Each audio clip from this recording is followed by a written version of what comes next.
L'objectif de cette vidéo est de présenter une méthode générale pour trouver une solution particulière à une équation différentielle linéaire d'ordre 1, non homogène à coefficient variable. Alors pour resituer un petit peu le contexte, nous avions fait précédemment deux vidéos pour répondre partiellement à cette question. Nous avions répondu à cette question dans deux cas de figure, lorsque a de x, qui est ici le terme devant y, était constant, et lorsque b de x était de la forme soit un cosinus ou un sinus, soit un polynôme. Alors, il faut savoir que ce qu'on va présenter ici s'appliquerait très bien dans ces deux cas de figure également.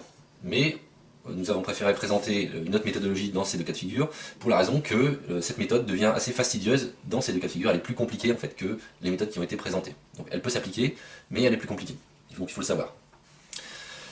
Donc la méthode qui nous intéresse ici, pour une équation qui est complètement générale, qui fonctionne donc pour une équation de cette forme-ci, est ce qu'on appelle la méthode de variation de la constante. Et elle se base sur la connaissance de la solution homogène, c'est-à-dire de la solution de l'équation y' de xy est égale à 0, c'est-à-dire sans second membre. Rappelons que cette solution homogène, que j'ai écrite ici, est de la forme, donc c exponentielle de a de x, où a est une primitive de petit a, c'est-à-dire que grand A' est égal à petit a, et où c est une constante de R. Pour la méthode de variation de la constante consiste, comme son nom l'indique, à faire varier la constante, c'est-à-dire à chercher une solution particulière sous la forme, donc y0 de x. Donc on cherche une solution particulière sous la forme y0 de x est égal à, on reprend la forme donc de la solution homogène, c'est-à-dire c exponentielle de x, et on va faire varier la constante, c'est-à-dire que c, on va la chercher comme fonction de x. Donc là on est dans un autre paradigme que la solution homogène. La solution homogène reste la solution homogène, là on cherche une solution particulière de cette forme-ci. Donc c'est un autre problème. Alors on va voir ce qui se passe sur un cas concret. Donc le cas concret de cette équation-là, y' moins 2xy est égal à exponentielle de x2. La solution homogène, dans ce cas de figure, est donnée par yh de x, qui a x associe donc c exponentielle d'une primitive de 2x. Une primitive de 2x est x2 par exemple. Et donc, l'idée est de chercher y0 sous la forme, on va chercher pour tout x dans rien, on va chercher y0 de x de la forme c de x exponentielle de x2. Voilà. Et ben on va essayer de faire le même genre de choses que ce que nous avions fait pour les solutions particulières avec des second membres particuliers. C'est-à-dire que nous injections la solution à l'intérieur de l'équation et nous déterminions les conditions pour lesquelles c'était solution. Donc là ici en particulier, la seule inconnue, la seule chose qu'on va déterminer en fait c'est la fonction c de x. Donc c'est ça qui est le degré de liberté qui va nous permettre de déterminer la solution particulière. Alors c est supposé dérivable pour qu'on puisse dériver et injecter cette solution dans l'équation.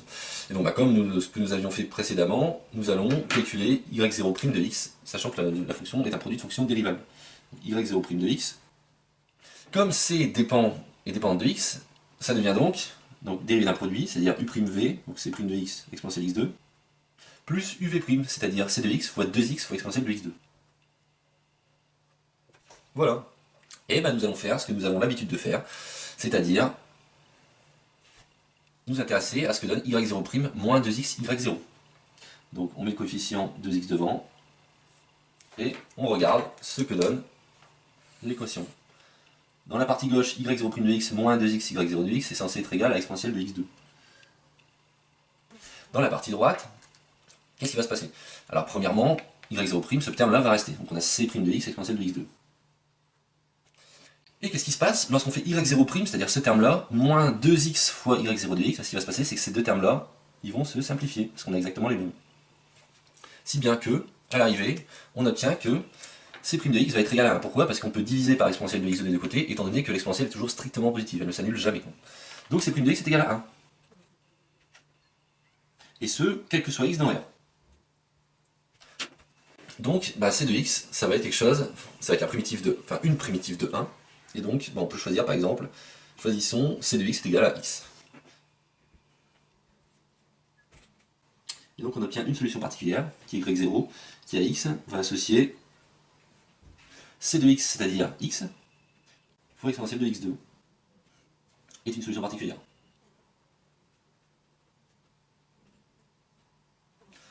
Ça c'est mon c de x. Alors, une petite remarque concernant cette méthode. Lors du calcul de y0' moins 2xy, et quelle que soit l'équation qu'on ait, si on avait a de xy ici et un autre second membre, le terme qui n'a pas de dérivée en c s'annule systématiquement. C'est fait pour. Parce qu'il correspond au terme de l'équation homogène, c'est-à-dire que ce terme-là moins ce terme-là doit être égal à 0. Donc si jamais vous vous retrouvez à l'arrivée avec intervalle C, une fois que vous avez fini votre calcul, c'est que vous êtes trompé. On doit tomber sur une égalité qui relie C' à une fonction de x, c'est tout. Voilà, donc ça c'est une méthode qui marche tout le temps pour ce type d'équation-là, y' moins de xy est égal à b de x. Ça clôture finalement notre série de vidéos sur trouver des solutions particulières à des équations linéaires du premier ordre non homogènes.